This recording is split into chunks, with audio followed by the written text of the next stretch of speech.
What's going on, guys? I'm Brett from AMain Hobbies, and today we have the Losi 1/6 scale Super Baja Rey trophy truck. This is a ready-to-run, electric-powered, four-wheel drive short course truck capable of speeds up to 50 plus miles an hour, and it's 6S ready out of the box. Let's check it out.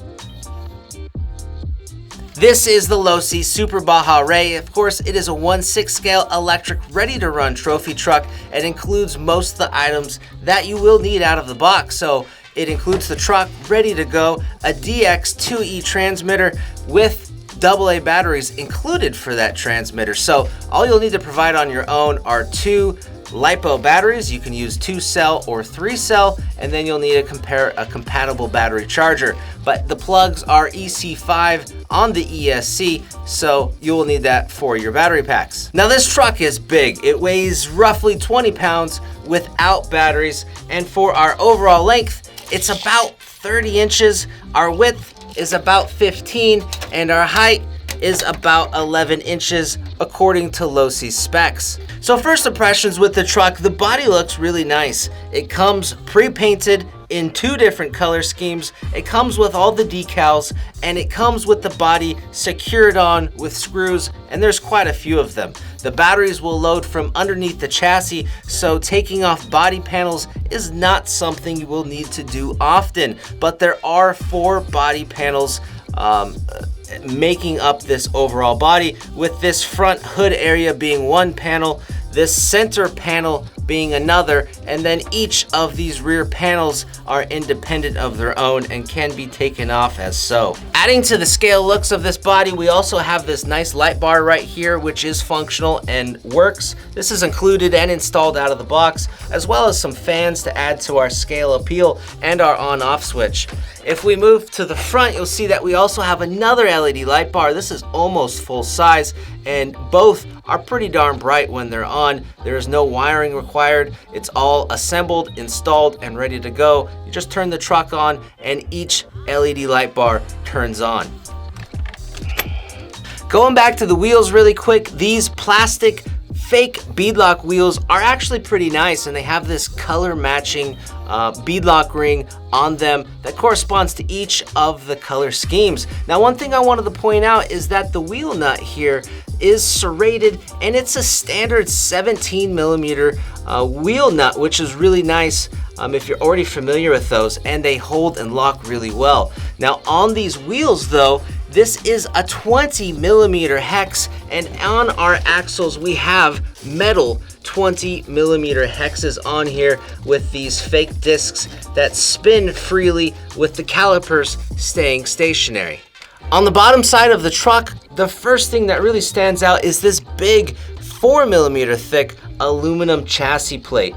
You can see it has a few scratches and dings in there from when we went out and drove it and bounced off some rocks, but it held up really darn well, and it extends all the way up into the front to right here to the bumper. That is a one-piece chassis plate. Now the front suspension is an independent suspension, but there is a big thick sway bar being used. We have universal drive shafts delivering the power with a front differential. Now when you move back into the center of the vehicle, you'll find there is another differential in the center, which then delivers power to our drivetrain right here to our rear axle. This is a solid rear axle, no independent suspension, and it uses a 4-link setup with these plastic trailing arms here, and then these aluminum links inside that are a really thick diameter aluminum link. Inside that rear axle, there is a differential. It has some really thick fluid in it. The front differential as well. I tried to find specifically what weight it was, but it's unclear, but it is pretty thick fluid in all of the differentials. I think we've looked at everything we can without taking off the body, so it's time to take our wrench, and we're gonna go through and remove all 22 screws to get these 4 body panels off so we can get a better look inside the truck.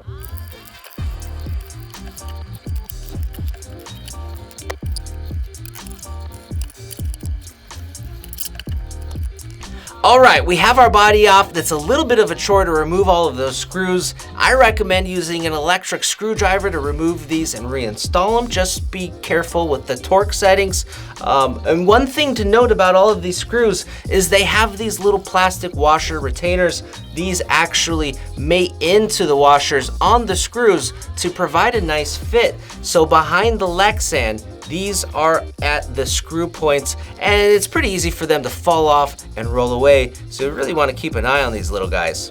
We get a lot better picture at our plastic roll cage now, just completely covering the truck. We have our plastic housing LED light bars. We can see our front end real well here too, and this is the front sway bar. It's really thick. It's probably 8 millimeters in diameter-ish, connecting that front end and keeping it stiff and rigid. Really nice sway bar. There's another one in the back. It's kind of interesting that goes through the center of the vehicle and is connected to the trailing arms right here on these little plastic pieces. Those look like suspension limiters, but that's the attachment point for the sway bar in the back.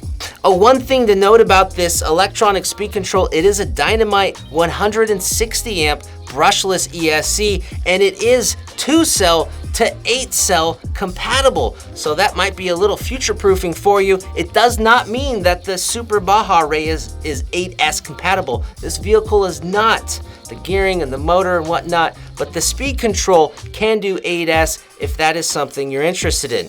Now, if we go on this side, you can see that this is the Dynamite Fuse 1/6 scale brushless motor. This can on this motor is massive. It's 1200 kV, but it is a big old honkin' motor. And then we can kind of see in the front there, that's the aluminum housing for our Spectrum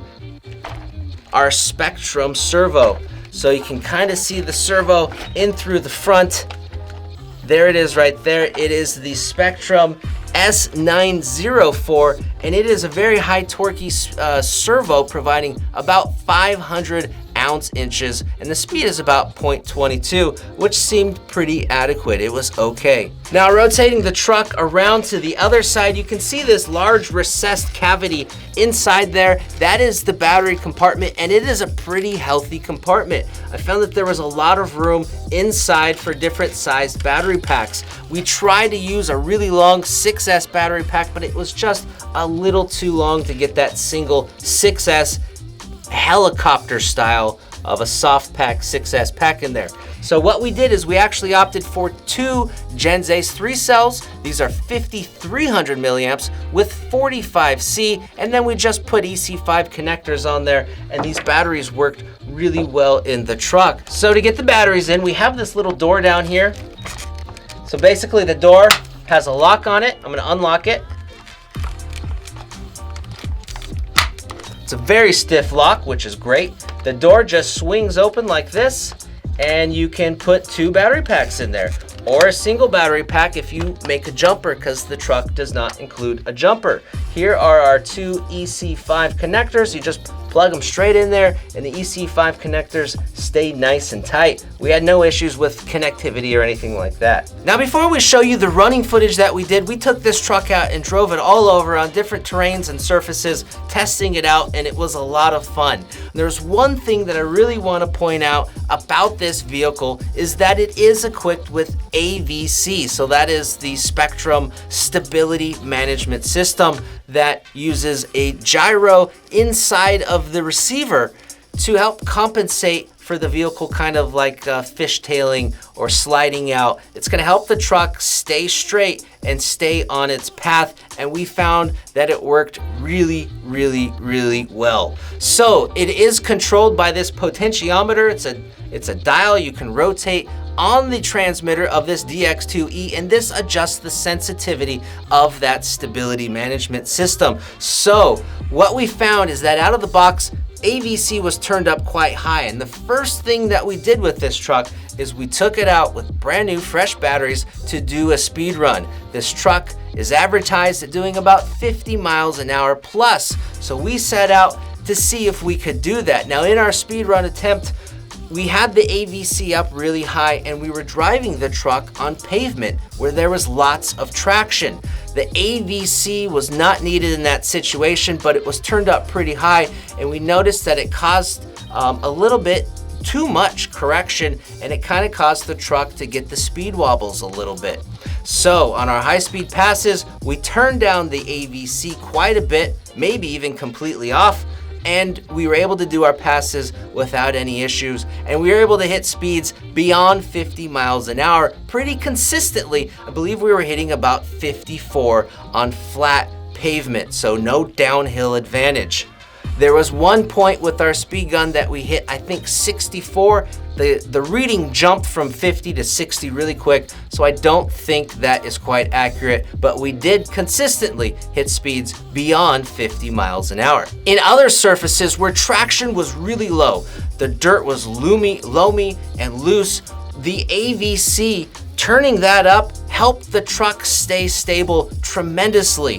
The fishtailing went away, we were able to drive it straight and tracked, and it just performed so much better. The performance differences with the AVC was very noticeable, and it's very recommended on loose traction surfaces, but not so recommended when you have lots of traction. All right, guys, I think that's enough talking about the truck.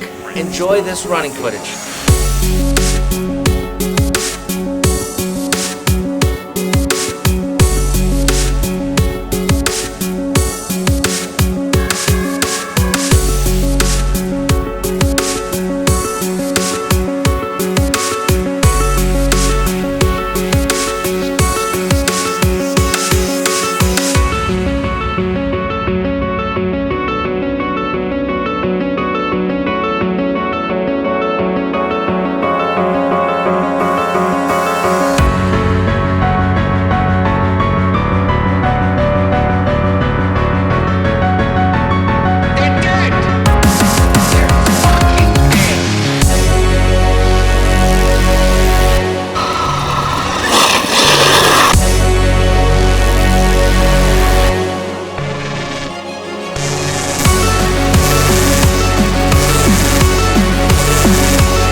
Thank you for watching this video, guys, and I hope you enjoyed the Super Baja Rey as much as we did. If you'd like to leave us a question or a comment, you can do that down below, and if you would like any more information on any of the products we talked about today, there will be links down below in the description box. My name is Brett with AMain Hobbies.